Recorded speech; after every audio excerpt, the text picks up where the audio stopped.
Então, prefeito. Boa noite, prefeito Alexandre. Boa noite, Marrone. Tudo bem, meu companheiro? Dentro dessa, Desse- dentro desse quadro, né? Perguntar se está tudo bem é uma temeridade, mas pessoalmente está bem o amigo? Não, estou bem. Agora, é como tu disseste, é um período extremamente desafiador, né? Eu aqui, ao longo desse, estou prefeito há 7 anos e 3 meses, mais ou menos, um pouco mais. Já peguei enchentes, peguei chuva de granizo, peguei seca, o desmonte da indústria naval com forte desemprego. O último ano de governo, eu pensei que eu estava cheio de obra, um monte de coisa boa, tocando a vida, né? Trabalhando para fechar as contas, tudo em dia, salário em dia, né? Agora, essa questão da pandemia mundial, ela atacou todos os municípios, né? Rio Grande não é diferente disso. Estamos trabalhando muito no enfrentamento desse momento através de um bom planejamento para estruturarmos a nossa realidade da saúde municipal, envolvendo tanto a atenção básica quanto os nossos hospitais. Sabemos que essa conta até agora, quem praticamente segurou foi o município, né? Porque nós tivemos pouquíssimo aporte de recursos para o sistema hospitalar que tenha sido para o Covid recentemente, né, para os hospitais. E em contrapartida, o município tem feito não só aporte na questão hospitalar, mas também tem feito investimentos na aquisição de equipamentos, de materiais, de EPIs, de remédios e assim por diante. Fortalecemos a nossa rede de atenção básica para dar mais estrutura de atendimento à nossa população, com contratação de novos trabalhadores em caráter emergencial. Então, nós estamos trabalhando contra o tempo, né?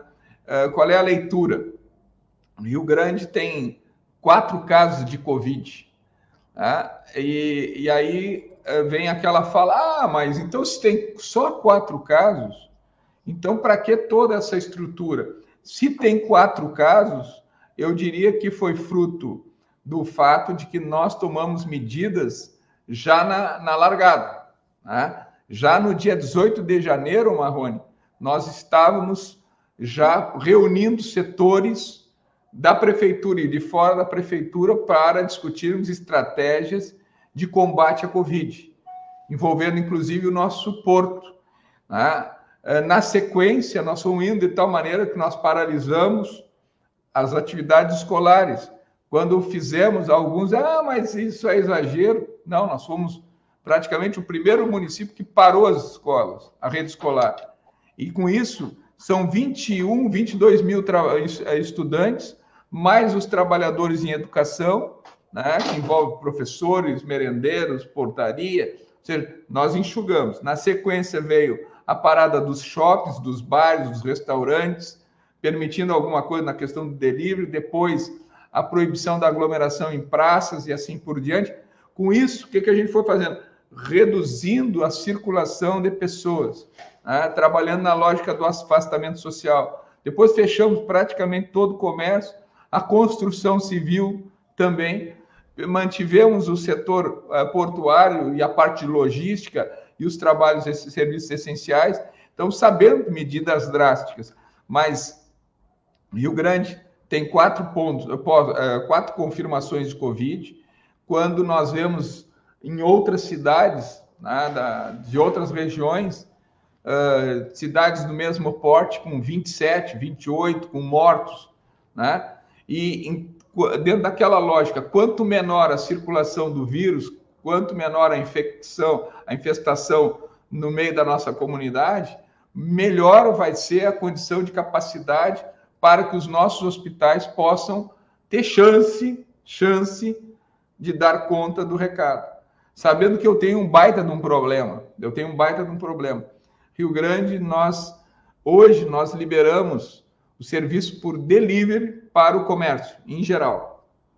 enquanto outros municípios estão liberando o comércio, entre aspas, de forma controlada, fiscalizada, mas que é difícil, e outros vão trabalhar na lógica de liberação progressiva.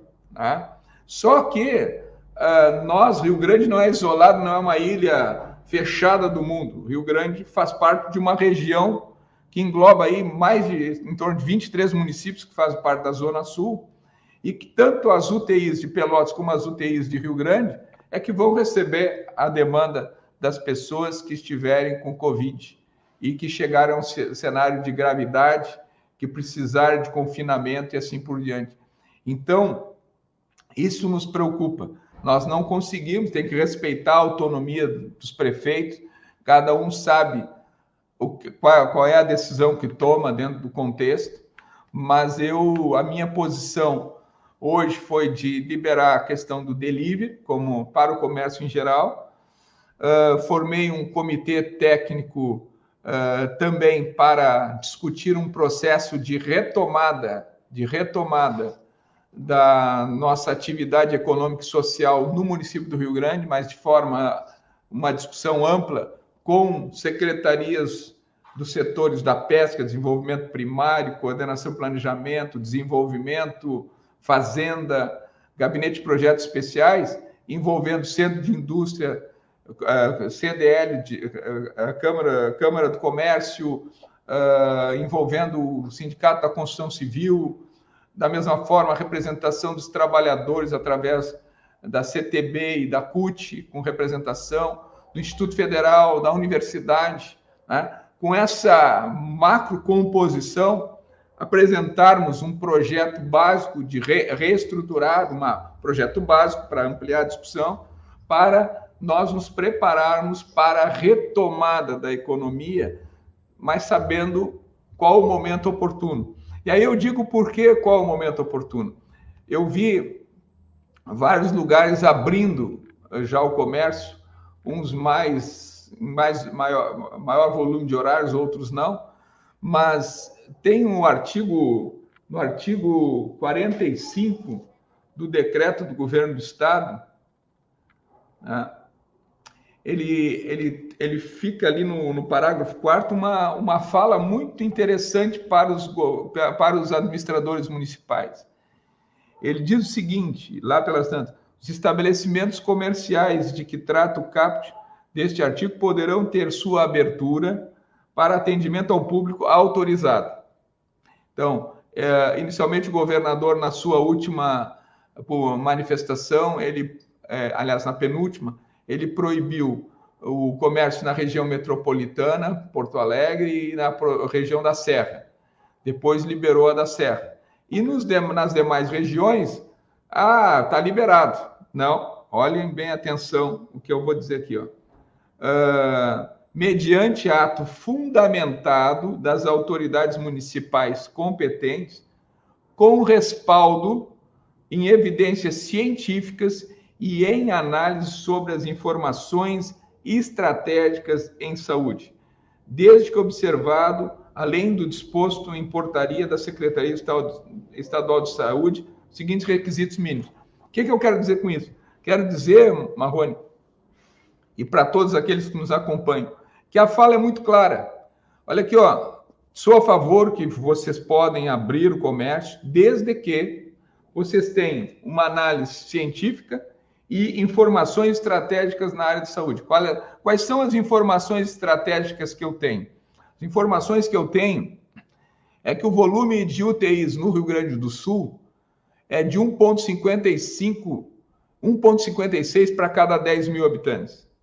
A informação que eu tenho é de que o que é aceitável é de 1 a 3 leitos de UTI dentro de um cenário de normalidade. Buenas? Então, nós estamos num cenário de normalidade, 1,55, legal, mas nós não estamos numa normalidade. Nós estamos com uma oportunidade de enxergar o que está acontecendo, está acontecendo na Itália, na Espanha, na França, nos Estados Unidos, onde o presidente desdenhou do problema, 15 dias depois mudou correndo, foi lá na China, pegou tudo, ainda sequestrou, que estava vindo para o Brasil, na Flórida, por uma empresa americana, segurou, né? Então, o Equador, que tem, por exemplo, a cidade de Guayaquil, uma cidade portuária, né? Com um baita de um problema. Então, o que eu vejo? Eu enxergo que nós pleiteamos para o Ministério da Saúde, nós pleiteamos equipamentos para leitos de retaguarda do Covid. Então, nós temos aí 47 leitos no Hospital Universitário, em torno de 100 leitos de retaguarda na Santa Casa, mais 21 leitos na unidade de pronto atendimento, que nós estamos esperando equipamentos também, mais um hospital de campanha. Tem muita coisa, muito número aqui que eu estou dizendo, mas boa parte disso está esperando o quê? Espera equipamentos, promessas que estão chegando, mas não chegaram até agora. Então, eu, munido dessas informações e sabendo, aí eu fiz uma pergunta para o comitê técnico. Perguntei, qual é o índice de ocupação das nossas UTIs no inverno? Qual foi a resposta, Marrone? Sim. Lotado. Corredor também. Então, se eu tenho numa situação anterior, com as UTIs que nós temos aqui, e que não creio que seja diferente em Pelotas, né? Com as UTIs que nós temos, se eu já tenho uma lotação no inverno, eu vou trabalhar na lógica de liberar atividades agora, dentro desse cenário. Então, aí vem a outra questão. Então, eu tenho as evidências pelos números da área da saúde, que o governo federal não está demandando o que a gente está esperando, né? E, além disso, a questão das observações científicas. O que eu quero dizer? A análise que veio da UFPEL foi muito interessante para me dizer o seguinte, desculpe a expressão, Alexandre, vocês estão fazendo o afastamento social? E eu diria, sim. Então, vocês estão certos. Certos por quê? Porque se nós temos numa cidade portuária, uma cidade universitária, que recebe gente de todo lado, que tem porto, que tem caminhão todo dia chegando, que por mais que a gente faça, que a gente trabalhasse numa normalidade, 4 casos é fruto do quê? É fruto da tomada de posição, de medida das barreiras que a gente fez junto com o SESC-Senat, com a Vigilância Sanitária, com a Polícia Rodoviária Federal, com a Cruz Vermelha na rodoviária, ou seja, com a Anvisa na linha de frente do porto, junto com a nossa vigilância. Então, esse somatório de fatores nos oportunizam 4 casos, que entrou naquela preocupação, quando eu falo em região, se os outros municípios da volta começam a liberar comércio, não sei se tu chegou a ver o que aconteceu em Bagé ontem. Vi. Tá? Então, se a gente começar uma calamidade a liberar, aquilo. E aí eu vou ler um outro artigo aqui, uma coisa bem simples.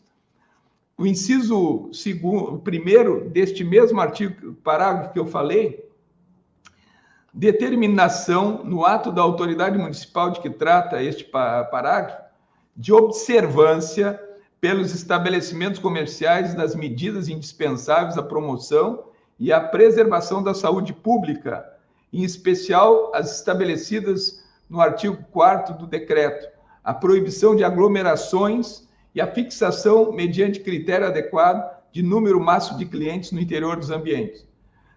Inciso 2º, determinação no ato da autoridade municipal de que trata este parágrafo de medidas eficazes de fiscalização do cumprimento disposto no inciso 1º deste parágrafo. Então, vamos lá. Eu quero dizer, primeiro, que nós estamos esperando equipamentos que não temos. Segundo, liberou, legal, tu pode liberar, mas se tiver aglomeração, se tiver contaminação, tu pode estar respondendo depois porque tu não fiscalizou de forma adequada, né? Aquilo que nós vimos ontem em Bagé, talvez dentro das lojas não tivesse aglomeração, tá entrando tanto, mas na frente das lojas ali, o que a gente viu era o cenário do caos. Uma pessoa contaminada ali estava multiplicando por vezes. E Bagé já teve 27 casos, que eu, pelo menos até onde eu soube, eram 27 casos. Agora, Passo Fundo Passo Fundo teve 2 mortes e teve em torno disso também número de casos. Então, eu quero dizer assim, ó, talvez para alguns a gente possa estar sendo demasiado, né? Mas eu não tenho dúvida nenhuma. Para ir para essa guerra que nós temos desse inimigo invisível, num país que é o que menos testa na América Latina, para ir para uma guerra dessa, o mínimo que eu posso dar para os trabalhadores da linha de frente, para os, entre aspas, para os nossos soldados da linha de frente, o mínimo é condições de trabalho, é equipamento de proteção, é os respiradores, é não sei o quê. Então, isso não tem. Então, nós estamos esperando chegar. Se chegar, aí a gente avalia se dá para ajustar ou não. Agora, só assim, depois já... eu quero só dar um dado do comitê técnico nosso. A infectologista que participa, ela deu o seguinte número: prefeito, a nossa população, pelo menos 10% vai ser contaminada. 10% vai pegar o tal do coronavírus. Numa visão otimista, nós teremos em torno de 1% desses 10% precisando de UTI. 1% de 21 mil habitantes, em torno de 210 leitos. Né? 210 leitos. Eu tenho 55 leitos, 72 respiradores, ventiladores artificiais. Por mais que a gente possa ampliar com estrutura de hospital de campanha, tal, e tendo em vista que a média de hospitalização de um COVID numa UTI pode variar de 15, 18, até 3 meses, para quem não morrer antes, né? Então eu tenho um baita de um problema. Eu preciso, aquela tal da curva que todo mundo fala, eu preciso espaçar a contaminação das pessoas para dar tempo de umas entrarem, saírem, para outras entrarem e saírem, né? Só que eu estou falando esse número de leitos considerando uma situação de Rio Grande, mas a Santa Casa do Rio Grande e o HU, mas principalmente a Santa Casa, ela é referência para toda a região, assim como os hospitais de Pelotas são referência para toda a região. Então, por isso que as decisões, temos que respeitar as decisões dos prefeitos, a autonomia do municipal, mas sabendo que o que se toma de decisão aqui ou acolá pode bater no município vizinho. Então, são momentos complexos, Sim. Marrone. Então, assim, é complicado, muito... mas vamos... Prefeito, não, gostei muito de ouvir o seu relato praticamente completo, né, de toda a situação e da responsabilidade que os prefeitos têm nesse momento, o gestor público de uma forma geral, né? E penso que esta contribuição, né, que a UFPEL deu com a primeira rodada de pesquisas, este dado é muito importante, né, de que para cada uma notificação de confirmação de coronavírus, nós temos muitos casos escondidos, né? Então, esse alerta eu acho muito importante para que a gente não facilite. E os resultados que nós estamos colhendo hoje são frutos do endurecimento que os prefeitos, né, tiveram no primeiro momento, quando, inclusive, o governador fez decreto liberando, colocando a atribuição para os prefeitos. A FAMUR se manifestou que tinha que ter uma unidade na tomada de decisão no estado, porque, o vírus não sabe quem é vizinho, quem não é vizinho, né? Se ele veio da China e em pouco tempo tomou conta do mundo, como que nós vamos avaliar se ele está em Porto Alegre?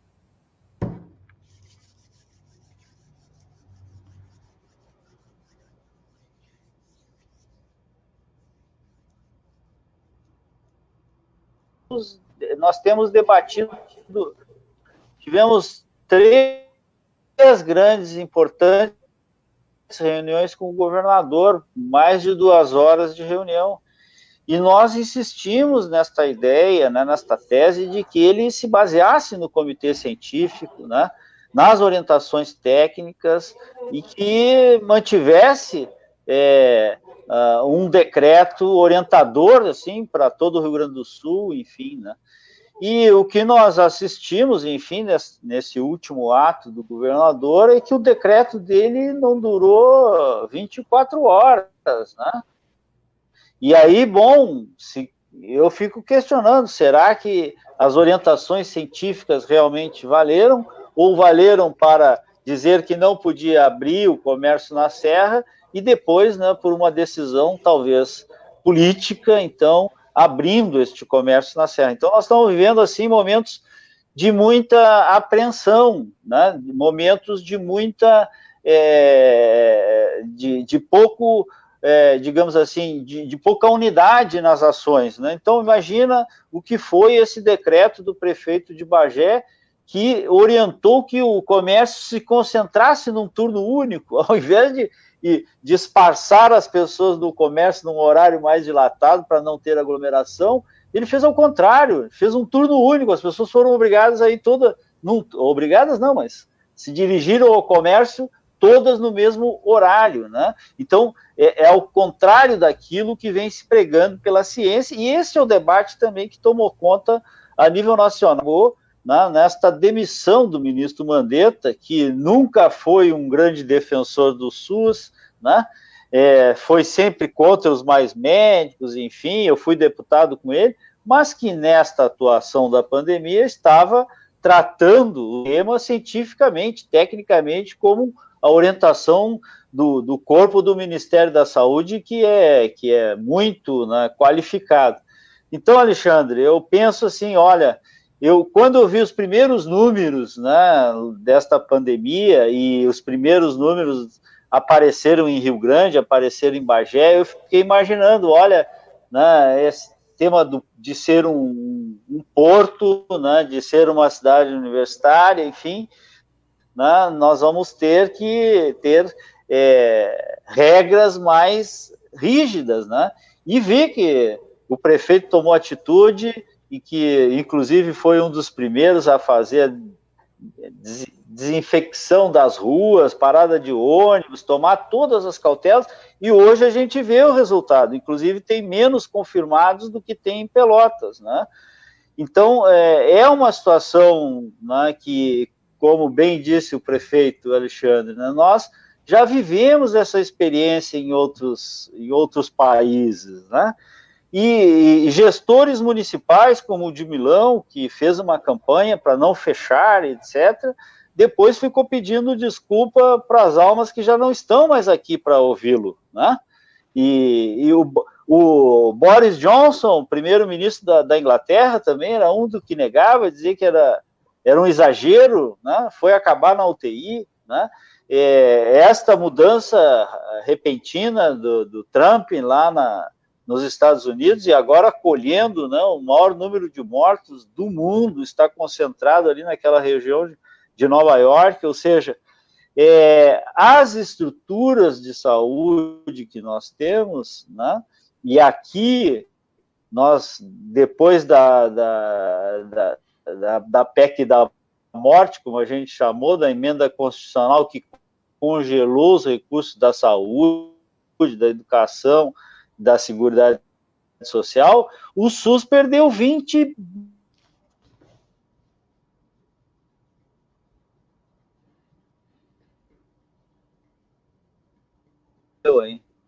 mas o SUS já vinha sofrendo, perdeu 20 bilhões de reais de investimentos. Então, nós não temos hoje no Sul um leito para cada 10 mil habitantes. Não temos, né? As projeções é que teremos na contingência 2, na contingência 3, se chegarem os equipamentos, né, se pudermos comprar, etc., se chegar os que o governo federal prometeu. Então, tudo é insegurança, né, de uma doença absolutamente nova, né, que se começou em dezembro do ano passado e hoje está no mundo inteiro, enfim, e as experiências que nós temos aqui do nosso vizinho, da Argentina, né, onde o isolamento foi levado a rigor, é baixíssima a curva de contaminação e, portanto, o sistema de saúde está conseguindo dar conta, né, atender aqueles que precisam né, efetivamente de UTI, que é onde as pessoas são curadas, né? Nas UTIs, sem a ventilação artificial, não tem como recuperar um paciente da Covid-19. Então, nós temos esses exemplos, né? A primeira-ministra da Nova Zelândia, se bem que é uma ilha isolada, enfim, mas o que demonstra a atitude da Nova Zelândia? É que isolando, né, que fazendo isolamento social, não deixando se contaminar por vias de aeroportos, enfim, que é possível, sim, se mantenha a pandemia, né, em nível controlado e que isso possa significar salvar muitas vidas. E nós temos insistido com o governador neste tema, né? E o segundo tema é que as pessoas, para se manterem no isolamento, até querem, né? Até desejam isso, manifestam isso, mas precisam ter as condições mínimas de sobrevivência, por exemplo, né? Aqueles que estão recebendo agora esta renda mínima, esse auxílio que o governo queria que fosse R$200, felizmente o Congresso, né, votou R$600, sendo uma família com 2 vai receber 1.200, seja a mãe, chefe de família, vai receber 1.200. Isso dá uma garantia para as pessoas terem o mínimo para sobreviver e não ter que sair de manhã para trabalhar, para comer de noite, né? Mas isso também não basta, essa medida. Nós precisamos tratar das folhas de pagamento das empresas. É por isso que os empresários ficam tensionando, porque não vem alternativa, né, para as suas empresas com a folha de pagamento, enfim, e o governo, né, ao invés de acelerar o processo, acelerar as medidas para tranquilizar a população e poder fazer o isolamento e poder se prevenir da pandemia, né, o governo parece que faz de tudo para que as pessoas não tenham acesso ao recurso. Nesse tema da renda básica, por exemplo, não usou as estruturas das prefeituras, né? O sistema de CRAS, o cadastro único, tudo estruturado no governo federal, todos esses cadastros para fazer rapidamente um repasse. Não, foi lá baixar um novo aplicativo da Caixa, etc. Imagina, as pessoas desempregadas, sem telefone, sem internet, né, dificultando. E assim também agora com relação à folha de pagamento das empresas, né? E o recurso e dinheiro novo que o governo tem que botar na economia, né? Até o Meirelles, né, que não é nenhum economista progressista, né? Pelo contrário, é um liberal, enfim, está sustentando, todos os economistas estão sustentando que o governo precisa emitir moeda, precisa aumentar sua dívida, né? E restabelecer recursos para que a economia continue funcionando. E nesse aspecto, prefeito, lhe perguntar aqui também o tema, né, que nós estamos discutindo com o governador, o tema do ICMS, né, e o tema do ISS das prefeituras. O Congresso Nacional fez a sua parte, pelo menos a Câmara já fez a sua parte, aprovou, né, uma compensação aos estados e municípios para que eles mantenham a arrecadação ao nível de 19, desses mesmos meses, referente ao ano de 19. Né? E é evidente que isto terá uma perda por conta, né, do processo inflacionário, etc., mas seria uma garantia importante para os municípios terem recursos para investir em saúde, manter os serviços essenciais funcionando, as prefeituras podendo honrar suas folhas de pagamento, o Estado também, né? A gente admite aqui o Estado do Rio Grande do Sul, né, caindo 30% da arrecadação ou 40% da arrecadação do ICMS, não vai ter recursos sequer para manter o sistema de saúde funcionando. Então, essa é uma preocupação também que os prefeitos estão enfrentando. É isso, Alexandre? Eu acho que eu concordo com a tua fala, principalmente no fato de que os exemplos que a gente tem visto no âmbito mundial, poderia mencionar aqui a Alemanha, que liberou mais de 700 milhões de euros, próprios Estados Unidos liberou próximo de $1 trilhão, alguma coisa nessa ordem.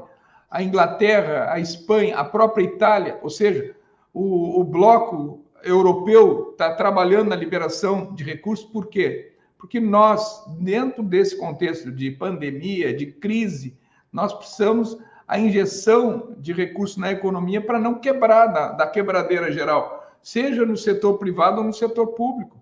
E quem é que tem o dinheiro? Quem é que tem o caixa? É o Tesouro Nacional. Ah, mas, desculpe, eu tenho dito isso, estão jogando dinheiro para cima. Não, nós estamos investindo na economia para não quebrar essa nossa economia que já tem certas fragilidades, para que esse dinheiro volte, ele faça recircular. Aí poderia dizer, mas de onde é que vai tirar? Pode tirar das reservas cambiais. Nós tínhamos, se eu não me engano, no governo, da migração do governo Fernando Henrique para o Lula, para o primeiro governo do Lula, tinha próximo de 40 bilhões de dólares. Quando a Dilma saiu, tinha mais 330, 340 bilhões de dólares. Então, alguma coisa dessa reserva, ou ao mesmo tempo, como tu disseste, a emissão de moeda, a emissão de títulos da dívida pública, a questão da compensação do FPM, do ICMS, enxergar a questão referente à garantia aos municípios em relação ao ano passado. A outra questão, o governo federal tem que investir na sequência, na retomada da economia, investir recursos através do BNDES. Então, olha bem, o que nos dá a possibilidade de termos hoje ferramentas para fazer frente a esse momento de pandemia? É o setor público, é o Estado através do Serviço Único de Saúde, que por mais que tenha perdido 22 bilhões, ele ainda se mantém forte, as nossas unidades básicas de saúde estão espalhadas, as nossas ações de estratégia de saúde da família estão cobrindo grande parte dos nossos territórios municipais, a nossa rede hospitalar dentro do sistema único, articulado em termos de uma visão de região, dentro de uma lógica de coletivo, o Sistema Único de Saúde se mantém, ou o Sistema Único de Assistência Social, que vinha em fase de implantação também, como tu bem mencionaste, Marrone, a questão dos nossos centros de referência de assistência social, que tem dados, bases para que nós possamos ter ações rápidas e eficazes e ajustadas para realmente o povo de maior vulnerabilidade que está no cadastro único, que está no Bolsa Família. Mas, ao mesmo tempo, Marrone, quando a gente fala na questão, mencionou a Caixa Econômica Federal, feliz de nós que não terminaram com a Caixa, porque a Caixa, que é o banco que está tendo contato direto hoje com a população mais pobre que precisa desse recurso de R$600. A outra questão que eu mencionei, o Banco Nacional de Desenvolvimento Econômico e Social, BNDES, que bom que nós temos o BNDES, que pode servir como instrumento de fomento para a retomada da economia. Ou seja, então, nós temos oportunidade. Agora, nós precisamos ter vontade política de quem está no governo central, que nós não fiquemos nessa disputa na lógica de que a questão é ideológica. Uma pessoa hoje me disse, não, isso aí é questão de ideologia, disputa de partido.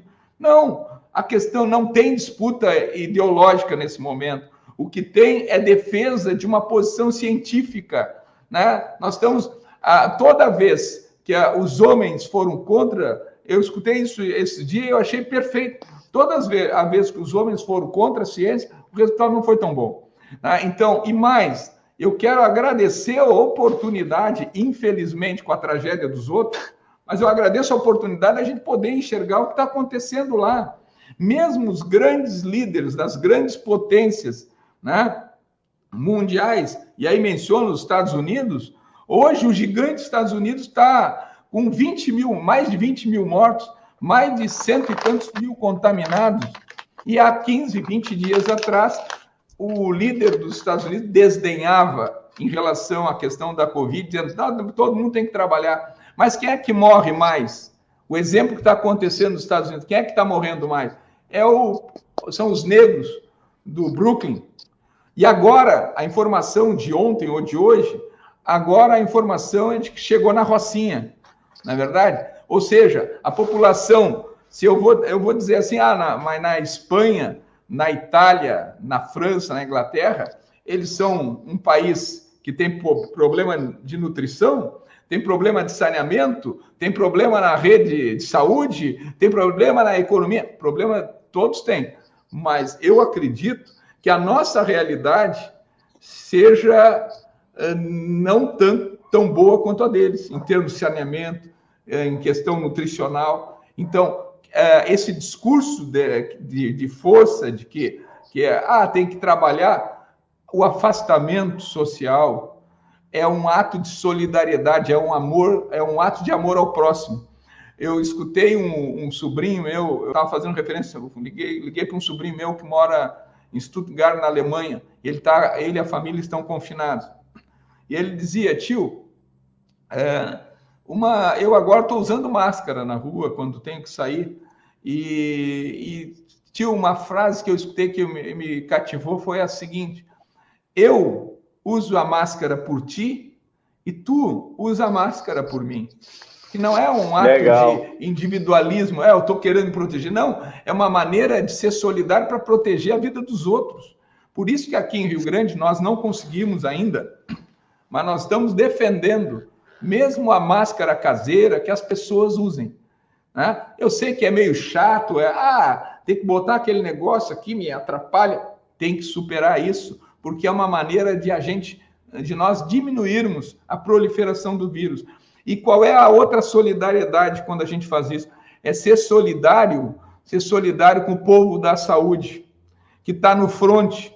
Se nós fizermos o nosso dever de casa, se cada um fizer a sua parte, porque cada um é parte da solução desse grave problema mundial, se cada um fizer a sua parte, nós vamos estar colaborando para que os nossos soldados que estão na linha de frente, possam ter chance de fazer frente a esse momento de pandemia de forma mais adequada, sem ter que chegar naquele cenário do horror, como nós vimos na Itália, em alguns outros lugares, onde a pessoa tem que chegar e fazer uma escolha. Olha, eu tenho que fazer uma escolha, eu tenho que decidir. Ou vai ser aquele ali que tem 72 anos, ou vai ser aquele lá que tem 42. Eu vou escolher o mais jovem. Descarta. E como tu bem disseste, quem não tem o respirador, não tem ventilação artificial na Covid, está fadado ao óbito. Então, a oportunidade que nós temos de ajudar os trabalhadores na linha de frente é isso. E uma outra discussão, eu vi, desculpe a expressão, tá, Marrone? Dói na alma o número de pessoas que estão com dificuldade, por conta, os autônomos estão esperando R$600. Ontem o Congresso Nacional estava incluindo os pescadores, incluindo os motoboys, né, para ter essa ajuda emergencial. Né? Então a gente sabe a dificuldade. Agora, eu vou dizer uma coisa, se nós visualizamos que os trabalhadores na saúde, que estão no front, em outros países, que vão para a linha de frente, um percentual desses trabalhadores acaba tendo Covid, com todo o protocolo que estão acostumados a se cuidar, a questão do aparato, dos EPIs. Então, nós aqui estamos precisando de um pouco de tempo para preparar a nossa linha de frente e melhor estruturar os nossos trabalhadores com EPIs, com equipamentos, para que eles tenham condições, eles precisam das armas para fazer o enfrentamento.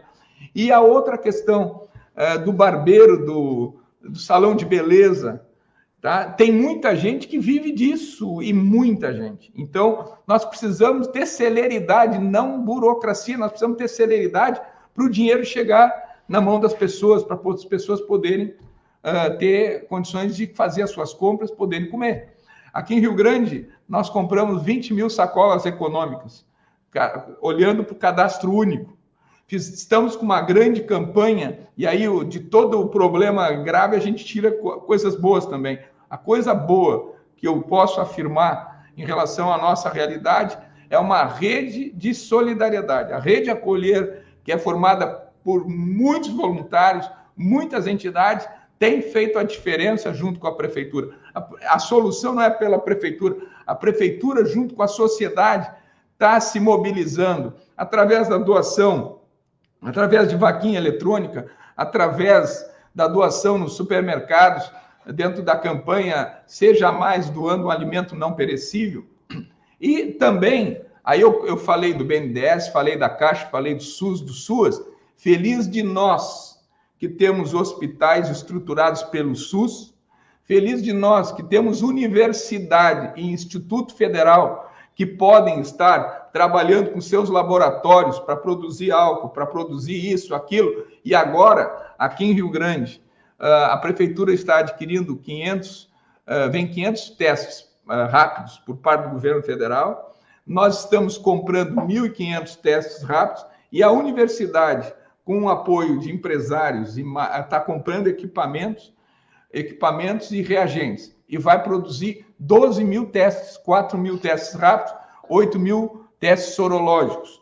E ainda com apoio do Ministério Público Federal, do Judiciário, da Câmara de Vereadores, essa soma de atores é que vai minimizando o impacto. Agora nós temos problemas. A Prefeitura do Rio Grande está aportando agora para o combate à Covid dentro da Santa Casa 1.200.000. O governo federal, para o combate à Covid em Rio Grande, governo do estado, governo federal, botou na Santa Casa pouco mais de 930 mil reais. Então, quem é que tem o caixa? O caixa é eles. Na conta. Então, o nosso problema é complexo. Pelotas recebeu algo próximo de 12 milhões. Né? Então, essa disparidade, aí entra o outro problema que tu falasse. O dinheiro vem do governo federal, passa no estado, o estado passa para Rio Grande, porque nós ainda não temos gestão plena. Então, esse dinheiro tem que chegar. Nós precisamos do recurso dos hospitais para correr contra o tempo e nos preparar para esse momento. Claro. Então, é complexo, né?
Opa! Eu estou te escutando, deu um apagão. Desconectei. A internet caiu aí, eu acho, ou aqui ou aí. Mas voltando aqui. Alexandre, sobre esse tema dos recursos, né? Boa parte da população acha que o governo federal não tem recurso, que o governo do estado não tem recurso, né? Na verdade, não consegue nem ver o exemplo dos outros países, como tu muito bem citou aqui, que as cifras estão na ordem aí de trilhões, né? Um trabalhador americano aí está recebendo $1.500 mês e mais $500 para cada criança que tiver na família, ou seja, né? O Estado a contribuir com a questão sanitária, né? Que é o isolamento que deve ser feito. Aqui no Rio Grande do Sul, nós fizemos, a bancada do PT na Assembleia, nós fizemos uma proposta para o governador, né, que ele pudesse financiar a folha de maio, agora que nós vamos entrar, né, que ele financiasse essa folha de maio no Banrisul e pagasse em 8 vezes lá na frente, como ele fez com o 13º. Então, o governador teria, né, algo em torno de 1,3 bilhões na mão, além de pagar em dia os servidores, teria 1,3 bilhões de reais para fazer frente, né? Primeiro, não teve nenhuma distribuição de cesta básica no Rio Grande do Sul. E o nosso cadastro do CONSEC, aqui do estado do Rio Grande do Sul, nós temos 1 milhão de famílias que estão abaixo da linha da pobreza. Quer dizer, com R$80 por cesta básica, 2 meses, 160, com 160 milhões do governo do estado, né, nós poderíamos rapidamente socorrer essas famílias, né, nessa questão imediata da fome, enfim, que as pessoas passam. Segundo, nós estamos numa emergência por conta da seca no Rio Grande do Sul. E o governo do estado não tem um centavo, né, para carro-pipa, socorro de hora de máquina, fazer a açudagem. Os animais já morreram, já perdemos produção, as famílias não têm água para beber, né? Estamos numa dificuldade enorme. E o governo teria desse 1,3 bi, né, parte disso, recursos para fazer frente à seca e recursos também para aumentar o gasto em saúde, que com certeza nós vamos precisar de mais leitos, enfim. E nós temos dito para o governador, olha, governador, a Secretaria da Saúde está, né, tratando o tema da pandemia como se não, nós vamos ter leite suficiente, vamos usar a central de regulação, de enviar paciente daqui para lá ou de lá para cá. Quer dizer, paciente com Covid-19 é que tem que andar com respirador, com ambulância, né, uma UTI, e são poucas UTI e ambulância que nós temos no estado do Rio Grande do Sul. Então, né, a gente tem insistido, e por isso essa conversa contigo é tão importante, com os prefeitos, né? Aqui em Pelotas nós temos hoje 22, né? Nos planos de contingência está, não, nós vamos chegar a 57, depois nós vamos chegar a 100. Só que nós não saímos ainda dos 22 leitos de UTI. E como tu muito bem frisaste, Pelotas e Rio Grande são referências regionais, né? É para cá que vão se socorrer as cidades do interior que não têm UTI, efetivamente, para tratar paciente de Covid. Então, a importância da proposta, né, que nós apresentamos ao governador, e o governador, né, tratou assim, de forma burocrática, vamos ver e tal. Não sei se o governador está esperando que vá ter essa recomposição do orçamento por parte da União, né, e que não quer, enfim, se endividar lá para frente com folha de pagamento, mas nós achávamos que era uma boa oportunidade para o governo ter recursos, né, para fazer frente ao que nós estamos precisando em termos... Eu já vi outros governadores mandaram aviões para a China para trazerem equipamentos direto, desviando lá dos Estados Unidos para não ser sequestrado. Agora, só o que faltava, os equipamentos comprados por uma nação, a outra nação vai lá, intercepta, né? E aqui dentro do Brasil também, o governador de São Paulo teve que usar a Polícia Civil para chegar num depósito e retirar o seu material, porque o governo federal queria retirar, né? Dizendo que vai atuar de forma orientada, enfim, mas o certo é que os governadores estão, e os prefeitos já estão com a sua capacidade, né, de atendimento no limite. E como tu frisou, todo mundo fala, olha, nós vamos enfrentar H1N1 junto, nós vamos começar o inverno, que sempre falta leito no inverno, e parece que tem gente que acha que vai acontecer um milagre. No Brasil, que não vai ser só uma gripezinha, né? E no Rio Grande do Sul, que também não vai ser tudo isso como foi nos outros países. Ou seja, o que leva as pessoas a acreditarem que nós vamos ter um milagre e que a nossa economia, né, pode voltar a funcionar imediatamente, que isso não vai ter nenhum problema, né, e que, bom, o único lugar do mundo vai ser o Rio Grande do Sul, ou a cidade de Rio Grande, no caso, né, e que vai se safar, e que a nossa economia não vai ter perda, que não vão parar, e etc, etc. Então, muito complicado esse quadro, né? E pior, porque ele parte de cima, né? Foi o presidente que levou esse tema para a política, foi o presidente que ideologizou esse tema, foi ele que chamou para a briga o governador de São Paulo, o governador do Rio, dizendo que queriam derrubar ele, que querem a cadeira dele, agora derruba o ministro também da Saúde, que estava trabalhando bem, porque, bom, tem mais popularidade do que eu, ou seja, nós estamos no pior quadro possível de direção política para enfrentar uma pandemia, não te parece? Eu quero dizer duas coisas. Uma pergunta que a Juliana fez. Nós temos 10 leitos de Covid e um leito neonatal de Covid, que hoje é o que se tem. Fora os outros leitos de UTI que estamos nos preparando para serem considerados também, se preciso for, para a Covid.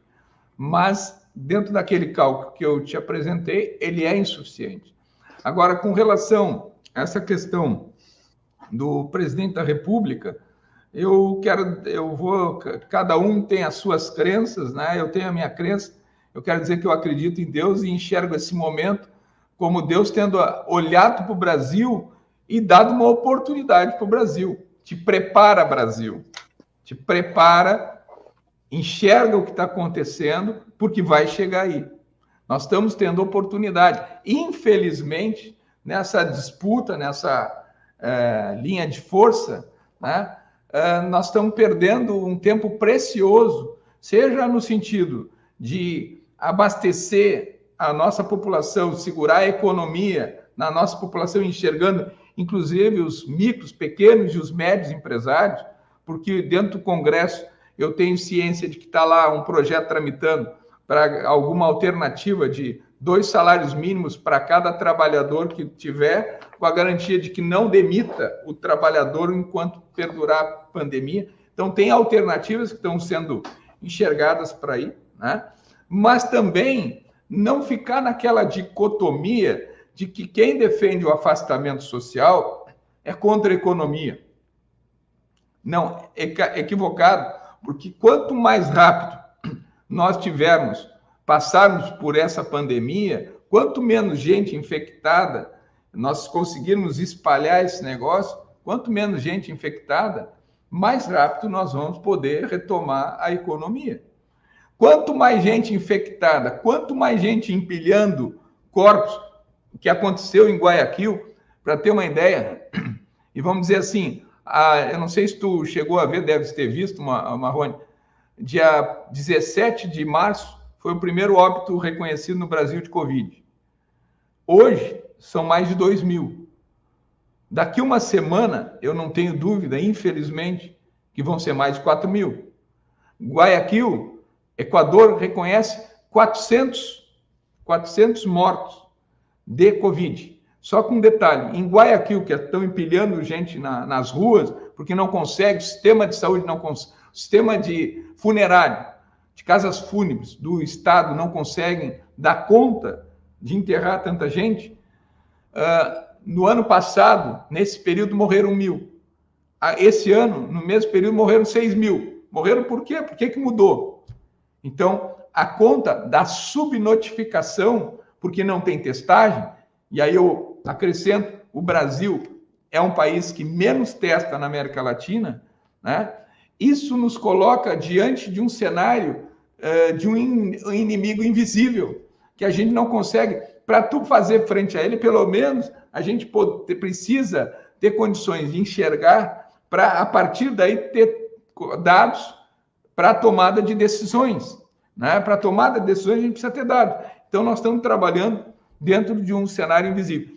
Então, concordo contigo, infelizmente, independentemente de posições anteriores que o ministro da Saúde teve em relação à SUS, em relação a isso, aquilo, certo é que ele vinha seguindo a cartilha que eu sigo, a orientação que eu sigo, que é a orientação da Organização Mundial da Saúde, que o Brasil ratificou e aderiu, e que colocou o Ministério da Saúde como a referência brasileira para decidir sobre cenários, inclusive, de pandemia. Então, o Ministério da Saúde brasileiro vinha com o seu corpo técnico, com o ministro que acolheu a orientação, vinha seguindo a orientação que vinha da Organização Mundial da Saúde e nós também. Né? O quadro é que, a partir do momento que entra esse outro ministro, que eu sou sincero, eu desconhecia, fui buscar informações, ele vem do setor privado, e aí não é nada contra o setor privado, tá? Ele vem do setor privado. O problema é a fala que mostraram ontem, onde ele disse de forma bem tranquila, né? Olha, gente, seguinte, o dinheiro ele é finito. O dinheiro para a saúde é finito. Tu tem que fazer uma escolha. Tu tens uma pessoa de 72 anos, que já teve um problema cardíaco, que teve não sei o quê. Tu tem um rapaz jovem de 39, 40, 41, 42 anos. Tu tens que fazer escolhas. Né? Tu tem que fazer escolhas. Bom, se essa é a lógica, qual é a maior arma que nós temos contra o vírus? É o afastamento social. Isso, mesmo em outras, lá na gripe espanhola, foi a alternativa que se encontrou. Em outras, foi a alternativa que se encontrou. Hoje, uma senhora, ela me encontrou, mas prefeito, eu com máscara e ela sem máscara, 74 anos, mas prefeito, isso é bobagem, olha aqui, prefeito, tem essa outra aí, a H1N1, que agora está todo mundo tomando vacina, mas e aí? Aí eu disse para ela, a H1N1, ela incidia era 1,1% de contaminação, ou era muito pouquinha aí é mais grave, é mais letal, mas a capacidade de proliferação do vírus é muito menor. Aí eu explicando para ela, minha senhora, nós estamos com um vírus que não tem vacina e que contamina de 2 a 3. Cada um contaminado contamina de 2 a 3. 2 a 3 contamina de 6 a 9. De 6 a 9, aí vai para 27. Bom, por isso que em 30 dias nós temos 2.000 mortos no Brasil. 30 dias. Então, esse é o nosso desafio. O afastamento social. O meu pai, Marrone, eu tenho visitado da seguinte forma. Eu chego na porta, na grade, no gradil, de fora, a uns 4, 5 metros. Oi, pai, tudo bem? Ele abre a porta, bato um papo com ele. Pai, estás bem? Tá? E a mãe, que a minha mãe está acamada já há um tempo. Mas aí uma conversa é assim, ou por telefone, por lá. Nós temos que superar, nós temos que nos reinventar para passar esse período. Né? E depois, logo aí adiante, a gente vai poder voltar a abraçar, talvez com algumas mudanças, mas poder voltar a abraçar, compartilhar o chimarrão. Mas nós temos que passar nesse momento de forma coesa, solidária, enxergando principalmente a população mais vulnerável, né? Que é a população de periferia. Hoje um motoboy, prefeito, meu bairro tá... Gente, tá difícil para todo lado. Agora, nós vamos superar, tá? Nós vamos superar esse problema tentando buscar o máximo de consenso possíveis. Como tu disseste, nós não podemos trabalhar na ideologização da pauta. Nós estamos trabalhando em dados de ciência. O vírus não tem partido, o vírus não tem estado, não tem município, não tem país. O vírus, olha, eu volto a dizer, olha os Estados Unidos, aquele gigante, ou mesmo a China, com toda a potência, estão tendo dificuldade. Por que, como tu disseste, vai haver uma situação diferente? O Brasil é uma redoma que não vai ser contaminado. O tempo está nos mostrando. São Paulo está daquele jeito, o Rio, Manaus, Amazonas, tá? Porto Alegre, com mais de 600 casos, mais de 300 e tantos casos em Porto Alegre confirmados. Então, eu volto a dizer, uma oportunidade. E o estudo da UFPEL também penso dessa forma. Está dando uma oportunidade para que o governador, que o nosso estado, enxergasse que o fato de estarmos em segundo lugar, em termos de estado menos contaminado, é fruto da ação correta de afastamento social que nós fizemos nesse período de próximo de 30 dias. É isso? Tá me escutando, Marrone? Tá, agora cortou, né? Tinha dado um corte aí. Mas, Alexandre, para a gente ir encerrando aqui, primeiro, né, cumprimentar aí pela firmeza, né, por esta determinação, né, honesta de seguir os dados científicos, né, da gente juntar todos os esforços, parabenizar a sociedade de Rio Grande também por essa unidade, por essa solidariedade, por essas ações, né, comunitárias que estão acontecendo tão bem, né? Acho que esse tem sido um exemplo em todas as cidades, em todo o país, enfim, essa solidariedade com aqueles que mais precisam, né?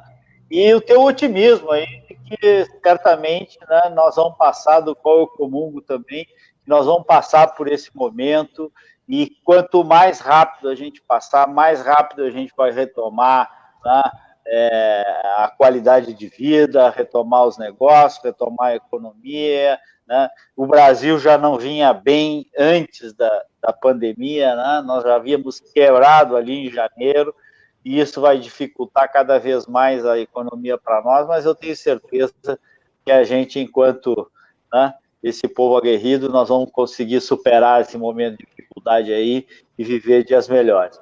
Um forte abraço aí para ti, para a tua equipe, parabéns a todos, e um abraço também para todos aqueles que nos acompanharam até aqui, nessa nossa conversa, nesse nosso bate-papo. E te dizer, Alexandre, que o projeto de calamidade da cidade de Rio Grande já chegou na Assembleia Legislativa. Segunda-feira nós devemos ter uma reunião dos líderes para pautar, no máximo, acho que quarta ou quinta-feira da semana que vem, nós vamos ter todos os decretos já aprovados. Então, te desejar sorte aí, um forte abraço para ti, para a tua equipe, e um bom trabalho. Um abraço para ti, para a Miriam, para os teus familiares, e agradecer a todos aqueles que estiveram conosco nessa live.